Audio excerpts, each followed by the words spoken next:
kita telah masuk pada pembahasan Maratibuddin Ats-Tsalath, 3 tingkatan agama, yaitu tingkatan yang pertama Al-Islam. Ini telah kita bahas pada pertemuan yang lalu, maka pada kesempatan ini insyaallah taala kita akan masuk pada tingkatan yang kedua. Qala al-mu'allif rahimahullah, al-martabatu tsaniyatu al-iman. Tingkatan ad-din atau agama yang kedua adalah al-iman. Al-iman sebagaimana telah dimaklumi, maknanya secara lughah adalah at-tasdiq, membenarkan atau mempercayai. Wa huwa bid'un wa sab'una syu'bah. Adapun secara istilah dikatakan oleh para ulama, iman itu adalah i'tiqadun bil qalbi wa qaulun bil lisan wa amalun bil arkan. Keyakinan dengan hati, ucapan dengan lisan, dan amalan dengan anggota tubuh. Ini artinya iman. Jadi menurut ulama Ahlus Sunnah wal Jamaah, iman itu mencakup keyakinan dan amalan, baik amalan hati maupun amalan anggota tubuh yang lainnya, amalan yang zahir maupun yang batin. Oleh karenanya kata beliau, wa huwa bid'un wa sab'una syu'bah. Dan ini berdasarkan hadis yang sahih, iman itu ada 70 lebih cabangnya. Bid'un adalah jumlah mulai dari 3 sampai 9. 73 lebih. 73 sampai 79 cabangnya. Fa'alaha qaulu la ilaha illallah. Cabangnya yang paling tertinggi adalah ucapan la ilaha illallah. Wa adnaha imatatul adza 'anit tariq. Dan yang paling terendah adalah menghilangkan al-adza, sesuatu yang mengganggu, 'anit tariq, dari jalan. Wal haya'u syu'batun minal iman. Dan malu itu bagian dari iman. Jadi 73 cabang keimanan ini mencakup amalan-amalan hati dan amalan-amalan anggota tubuh. Termasuk juga ucapan. Ucapan la ilaha illallah, perbuatan menghilangkan sesuatu yang mengganggu dari jalan, dan malu yang ada pada diri manusia, semua itu bagian dari keimanan. Menunjukkan bahwasannya al-iman adalah keyakinan dan amalan. Wa arkanuhu sittah. Dan rukun-rukunnya ada 6. Ini usulnya. Pokok-pokok keimanan itu ada 6. Dari mana disimpulkan bahwasannya rukun iman itu ada 6? Disimpulkan dari jawaban Rasulullah sallallahu alaihi wasallam kepada malaikat Jibril, sebagaimana akan datang penyebutan hadisnya. Ketika Nabi sallallahu alaihi wasallam ditanya tentang iman, maka beliau menjawab, an tu'mina billahi wa malaikatihi wa kutubihi wa rusulihi wal yaumil akhir wa tu'mina bil qadari khairihi wa syarrihi. Engkau beriman kepada Allah, kepada malaikat-malaikatnya, kepada kitab-kitabnya, kepada rasul-rasulnya, dan kepada hari akhir, dan kepada takdir, buruknya, baiknya maupun buruknya. Dan telah dimaklumi, iman itu memiliki cabang-cabang yang banyak. Seperti dalam hadis 70 lebih cabangnya. Tetapi Nabi sallallahu alaihi wasallam ketika ditanya, beliau hanya menjawab rukun keimanan, sebab inilah usulul iman atau arkanul iman, pokok-pokok keimanan. Artinya 6 perkara ini adalah bagian keimanan yang paling terpenting. Dia bagaikan rukun, bagaikan tiang. Apabila tiang tidak ada dalam suatu bangunan, maka tentunya bangunan itu akan runtuh. Baik. Insyaallah taala kita akan merinci penjelasan tentang rukun iman ini. Dan rincian yang paling bagus adalah penjelasan atau syarah Al-Syekh Ibnu Utsaimin rahimahullahu taala. Beliau menjelaskan secara detail tentang rukun iman. Kata beliau rahimahullah, qauluhu an tu'mina billah, al-imanu billah yatadammanu arba'ata umurin. Kita akan ringkas insyaallah taala dari penjelasan Asy-Syaikh Ibnu Utsaimin rahimahullahu taala. Beriman kepada Allah Subhanahu wa taala mencakup 4 perkara. Al-awwal al-imanu biwujudillahi ta'ala. Yang pertama, beriman dengan wujud Allah Subhanahu wa ta'ala, yaitu mengimani keberadaan Allah Subhanahu wa ta'ala. Ini yang pertama yang harus kita imani. Dan sebagai bukti akan keberadaan Allah Subhanahu wa ta'ala ditunjukkan oleh 4 dalil. Yang pertama dalil fitrah, yang kedua dalil akal, yang ketiga dalil syariat, dan yang keempat dalil panca indera. Adapun dalil fitrah, bahwasannya manusia itu diciptakan sudah dalam keadaan mengenal Allah Subhanahu wa ta'ala, sudah dalam keadaan muslim, dalam keadaan mentauhidkan Allah Subhanahu wa ta'ala. Ini berdasarkan hadis yang diriwayatkan al-Imam al-Bukhari dan juga al-Imam Muslim. Dari Abu Hurairah radhiyallahu anhu, Nabi sallallahu alaihi wasallam bersabda, "Ma min mauludin illa yuladu 'alal fitrah. Fa abawahu yuhawwidani aw yunassirani aw yumajjisani." Tidaklah anak yang lahir kecuali di atas fitrah.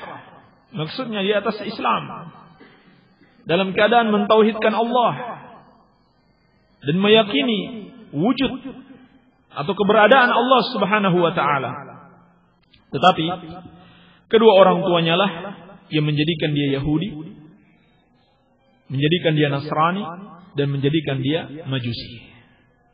Nabi SAW tidak mengatakan menjadikan dia Muslim, tapi menjadikan dia Yahudi, Nasrani, dan Majusi. Sebab dia memang sudah Muslim. Jadi manusia itu memang diciptakan dalam keadaan mentauhidkan Allah. Sebutkan dalam hadis qudsi yang sahih, "Inni khalaqtu 'ibadi hunafa fajtalathumush syayatin."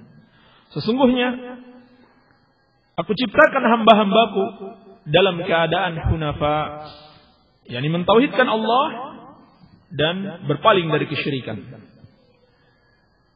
Maka syaitanlah yang membuat mereka sesat, yang membuat mereka menyekutukan Allah Subhanahu wa ta'ala.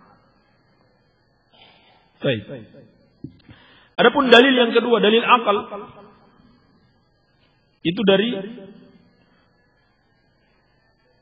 2 sisi. Sisi yang pertama, bahwasannya yang namanya makhluk mesti adanya al-khaliq. Adanya sesuatu di muka bumi ini mesti ada yang menciptakan. Tidak mungkin tidak. Ini menurut akal yang sehat. Yang namanya sesuatu di muka bumi ini mesti ada yang menciptakan, ada yang mengadakannya. Sebab tidak mungkin sesuatu itu dapat menciptakan dirinya sendiri. Kenapa tidak mungkin? Karena sebelumnya dia adalah sesuatu yang tidak ada. Bagaimana bisa menciptakan dirinya sendiri? Sisi yang kedua, tidak akan mungkin sesuatu itu terjadi dengan sendirinya. Mesti ada yang menciptakannya. Terlebih kalau ternyata sesuatu itu merupakan sesuatu yang sangat menakjubkan seperti alam ini, dengan keteraturannya yang sangat memukau, kebesaran dan keluasannya, ini tidak akan mungkin ada dengan sendirinya. Tidak akan mungkin tercipta dengan sendirinya tanpa ada yang menciptakan. Digambarkan oleh Syekh Ibnu Utsaimin rahimahullah taala, kalau ada yang menyampaikan kepadamu tentang suatu istana yang megah, yang disertai dengan segala kemewahannya, tetapi dia katakan istana ini terjadi dengan sendirinya, atau menciptakan dirinya sendiri, maka tentunya kita tidak akan percaya ucapan seperti ini. Kita katakan ini ucapan bodoh. Mana mungkin istana yang megah, istana yang mewah dapat terjadi dengan sendirinya atau menciptakan dirinya sendiri. Tidak mungkin. Maka bagaimana lagi dengan alam yang luas ini? Dan Allah Subhanahu wa taala menyebutkan dalil akal ini dalam Al-Qur'an seperti dalam surat At-Tur, am khuliqu min ghairi syai'in am humul khaliqun. Apakah mereka tercipta dengan sendirinya? Apakah mereka yang menciptakan diri mereka sendiri? Am khalaqus samawati wal ard bal la yuqinun. Ataukah mereka yang menciptakan langit dan bumi? Bahkan mereka tidak yakin. Am indahum khazainu rabbika am humul musaitirun. Apakah mereka memiliki perbendaharaan Rabbmu? Ataukah mereka yang menguasainya? Disebutkan dalam riwayat Bukhari, ketika mendengarkan ayat ini, sahabat yang mulia Jubair bin Mut'im radhiyallahu anhu, yang ketika itu masih musyrik, maka beliau berkata, "Kana qalbi ayyatir wa dzalika awwalu ma waqara al-imanu fi qalbi." Kata beliau, ketika mendengarkan rangkaian ayat-ayat ini yang mengajak manusia untuk berpikir, am khuliqu min ghairi syai'in am humul khaliqun. Apakah mereka tercipta dengan sendirinya ataukah mereka yang mencipta? Maka kata Jubair, hampir-hampir hatiku terbang. Artinya dia tidak menguasai hatinya lagi. Dan itulah awal bersemayamnya iman di dalam hatiku. Awal adanya keimanan di dalam hatiku. Iya. Dalil yang ketiga, yaitu dalil panca indera, menunjukkan akan adanya Allah Subhanahu wa taala. Dilihat dari dua sisi. Yang pertama, tentang dikabulkannya doa dan ditolongnya orang-orang yang memohon pertolongan kepada Allah Subhanahu wa taala. Ini kita dengarkan dan kita saksikan dengan panca indera kita.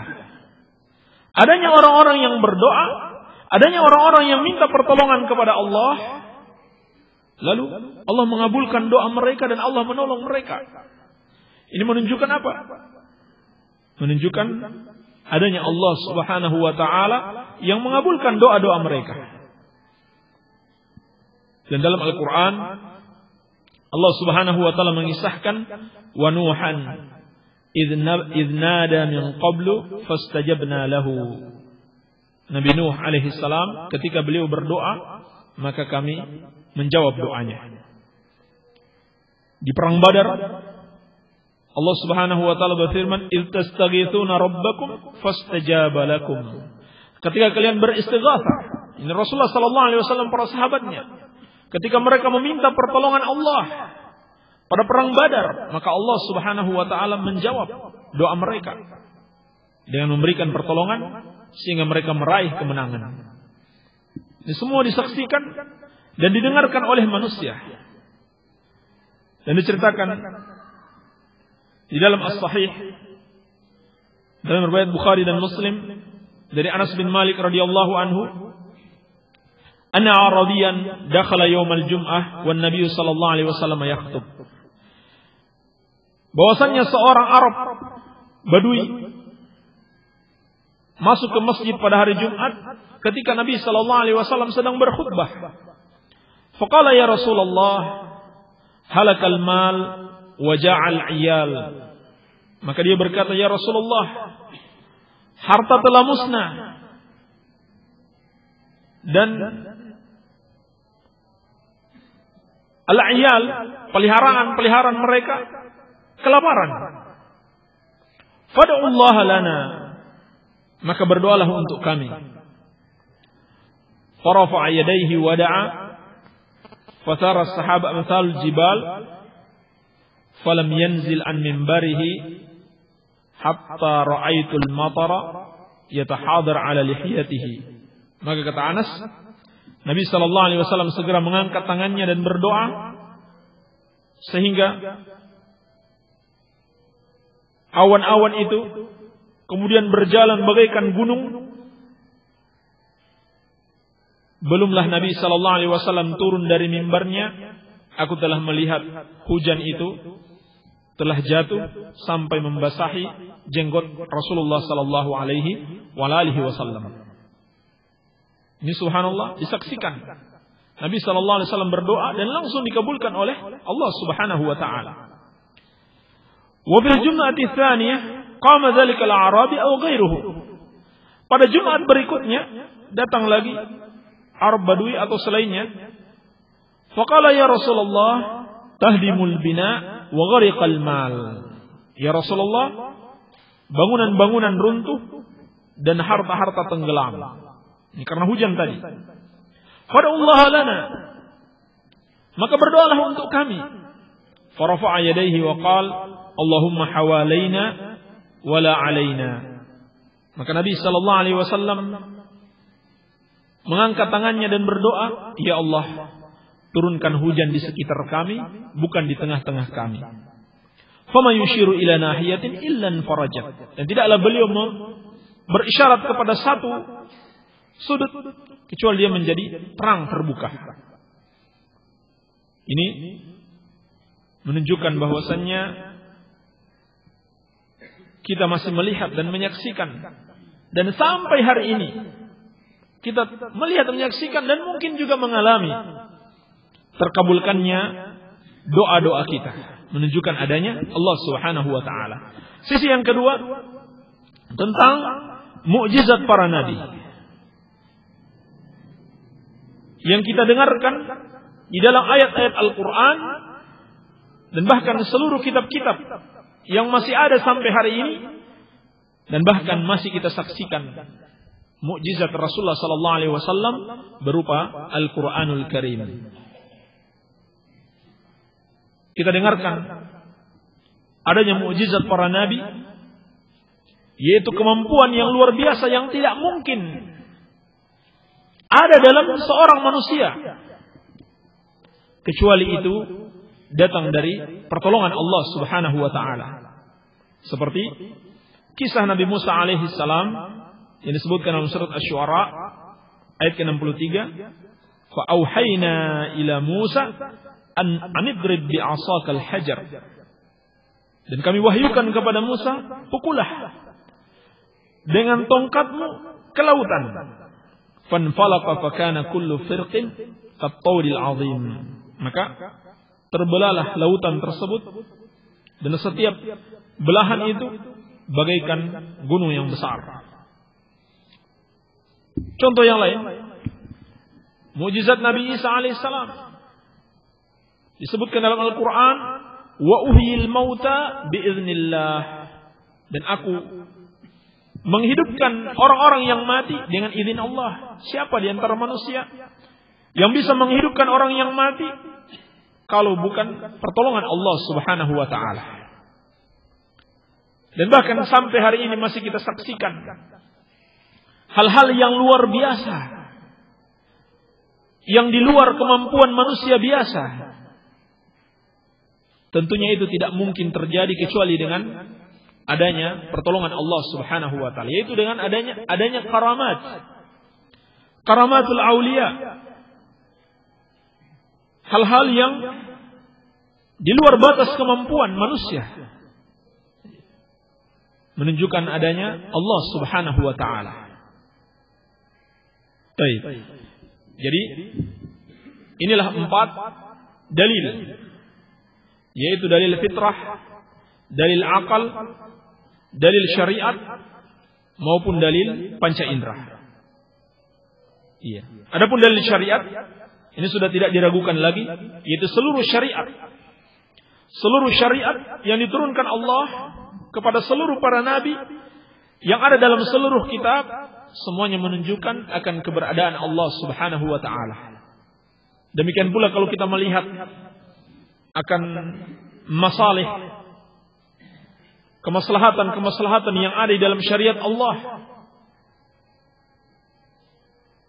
yang sangat mengetahui apa yang paling terbaik bagi manusia, sehingga itulah yang disyariatkan bagi manusia. Maka itu semua menunjukkan keberadaan Allah Subhanahu wa taala. Baik. Jadi dengan yakin dan pasti kita mempercayai keberadaan Allah Subhanahu wa taala. Hampir-hampir tidak ada di manusia di muka bumi ini yang tidak mempercayai adanya Allah Subhanahu wa taala. Karena dalil-dalil yang begitu kuat yang menunjukkan keberadaan Allah Subhanahu wa taala. Ats-tsani al-imanu bi rububiyyatihi. Yang kedua, beriman dengan rububiyah Allah Subhanahu wa taala. Ay bi anna wahdahu ar-rabb la syarika lahu wa la mu'in. yakni beriman bahwasannya hanya Allah Subhanahu wa taala sebagai satu-satunya Rabb, tidak ada yang bersekutu bersamanya dan tidak ada yang menolongnya. Hanya Allah Subhanahu wa taala sebagai Rabb. War-Rabb man lahul khalqu wal mulku wal amru. Dan Rabb itu adalah yang memiliki penciptaan, penguasaan dan pengaturan. Fala khaliqa illallah, maka tidak ada pencipta kecuali Allah. Wala malika illa huwa, dan tidak ada penguasa kecuali Dia. Wala amra illa lahu, dan tidak ada urusan kecuali miliknya. Ini pengaturan segala urusan, al-tadbir. Tidak ada yang mengaturnya kecuali Allah Subhanahu wa taala. Ini jelas ya. Dalil-dalil di dalam Al-Qur'an seluruhnya menunjukkan bahwasannya rububiyah itu hanya milik Allah Subhanahu wa taala. Kita yakini dengan pasti. Hanya Allah yang mencipta, hanya Allah yang menguasai, dan hanya Allah Subhanahu wa taala yang mengatur. Atau dengan kata lain yang lebih singkat, hanya Allah Subhanahu wa taala yang melakukan perbuatan-perbuatannya. Seluruh perbuatan Allah, mencipta, menguasai, mengatur, memberi rezeki, menghidupkan dan mematikan, memberi kemanfaatan dan menolak kemudaratan. Kita yakini hanya Allah Subhanahu wa taala yang melakukan perbuatan-perbuatannya. Tidak ada yang bersekutu bersama Allah, dan tidak ada yang menolong Allah di dalam melakukan perbuatan-perbuatannya. Penjelasan tentang ini telah kita rinci dalam penjelasan tentang tauhidur rububiyah. Namun yang perlu juga diketahui, tidak ada makhluk, tidak ada manusia yang mengingkari rububiyah Allah Subhanahu wa taala kecuali dilakukan karena kesombongan. Makhluk seluruhnya meyakini rububiyah Allah. Allah yang mencipta, Allah yang memberikan dia rezeki, Allah yang akan mematikan dia. Tetapi karena kesombongan, ada sebagian manusia yang tidak mengakui rububiyah Allah. Seperti yang terjadi pada Fir'aun ketika dia berkata, Ana rabbukumul a'la. Aku adalah Rabb kalian yang paling tinggi. Maka dijelaskan oleh Allah Subhanahu wa taala, wajahadu biha wastaiqanatha anfusuhum zulman wa 'uluwa. Mereka menentang rububiyah Allah, tetapi sebenarnya hati mereka meyakini, dan penentangan itu hanya karena zulman wa 'uluwan, kezaliman mereka dan kesombongan mereka. Jadi sebenarnya tidak ada manusia, sebagaimana tidak ada manusia yang mengingkari keberadaan Allah, demikian pula tidak ada yang mengingkari rububiyah Allah Subhanahu wa taala. Bahkan orang-orang musyrik sekalipun, seperti yang disebutkan di dalam Al-Qur'an tentang orang-orang musyrik di zaman jahiliyah. Qul limanil ardu wa man fiha in kuntum ta'lamun. Katakan, milik siapa bumi ini dan apa yang ada di dalamnya, kalau kalian mengetahui. Sayaquluna lillah qul afala tadhakkarun. Maka mereka akan mengatakan milik Allah. Maka katakan, kenapa kalian tidak mengingat? Qul man rabbus samawati sab'i wa rabbul arsyil azim. Katakan, siapakah Rabbnya langit yang 7 dan arsy yang agung? Sayaquluna lillah qul afala tattaqun. Maka mereka akan mengatakan milik Allah. Katakan, kenapa kalian tidak bertakwa? Qul man biyadihi malakutu kulli syai' wa huwa yujiru wa la yujaru alaihi in kuntum ta'lamun. Katakan, siapakah yang di tangannya kekuasaan segala sesuatu dan dia melindungi dan tidak dilindungi kepadanya? Kalau kalian mengetahuinya, sayaquluna lillah. Mereka akan mengatakan milik Allah segala kekuasaan. Qul fa anna tusharun. Maka katakan, bagaimana kalian bisa ditipu? Demikian pula dalam ayat yang lain, wala in sa'altahum man khalaqas samawati wal arda la yaqulunna khalaqahunnal azizul alim. Kalau kamu tanya kepada mereka, siapa yang menciptakan langit dan bumi, maka sungguh benar-benar mereka akan mengatakan yang menciptakan langit dan bumi adalah Allah yang Maha Perkasa lagi Maha Mengetahui. Wala in sa'altahum man khalaqahum la yaqulunna Allah. Demikian pula kalau engkau tanya siapa yang menciptakan mereka, niscaya mereka akan menjawab yang menciptakan kami adalah Allah Subhanahu wa taala. Jadi orang-orang musyrik sekalipun yang jelas-jelas kafir menyekutukan Allah, ahlun nar, ternyata juga beriman dengan rububiyah Allah Subhanahu wa taala. Mereka beriman Allah yang menciptakan langit dan bumi, bahkan menciptakan diri-diri mereka sendiri, dan juga menguasai segala sesuatu yang ada di muka bumi ini. Namun pelajaran yang penting yang harus selalu kita ingat, mereka tetap dianggap kafir karena mereka tidak beriman dengan uluhiyah Allah Subhanahu wa taala. Kemudian Syekh Ibnu Utsaimin rahimahullahu taala mengatakan,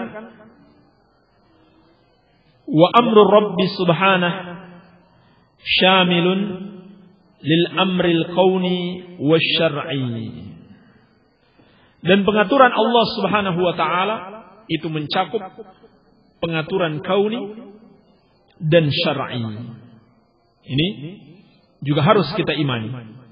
Kita imani bahwasanya Allah Subhanahu wa taala yang mengatur alam ini. Segala kehidupan dan kematian, peredaran rezeki,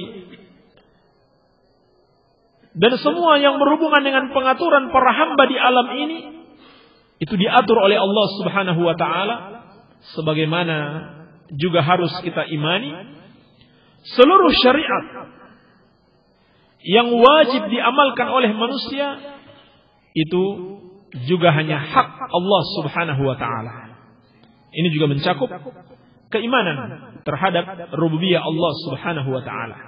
Maka kita imani hanya Allah Subhanahu wa taala yang berhak menetapkan syariat bagaimana manusia beribadah kepada Allah, bagaimana manusia bermuamalah dengan sesama mereka, dan bagaimana manusia berjalan dalam kehidupan dunia ini harus sesuai dengan syariat Allah Subhanahu wa taala. Ini bagian dari keimanan terhadap rububiyah Allah Subhanahu wa taala. Adapun yang ketiga dan keempat, yaitu beriman dengan uluhiyah Allah Subhanahu wa taala dan beriman dengan asma wa sifat, dan pada bagian akhir Asy-Syaikh rahimahullahu taala akan menyebutkan tentang faidah atau manfaat dan pelajaran yang bisa kita dapatkan serta buah yang agung dari beriman kepada Allah Subhanahu wa taala sesuai dengan dalil-dalil yang disebutkan. Insyaallah taala kita akan bahas pada pertemuan yang akan datang. Barangkali kita cukupkan dulu, semoga ada manfaatnya. Subhanakallahumma bihamdika asyhadu an la ilaha illa anta astaghfiruka wa atubu ilaik. Wa sallallahu ala nabiyyina Muhammadin wa alihi wasallam wa akhiru da'wana alhamdulillahi rabbil alamin.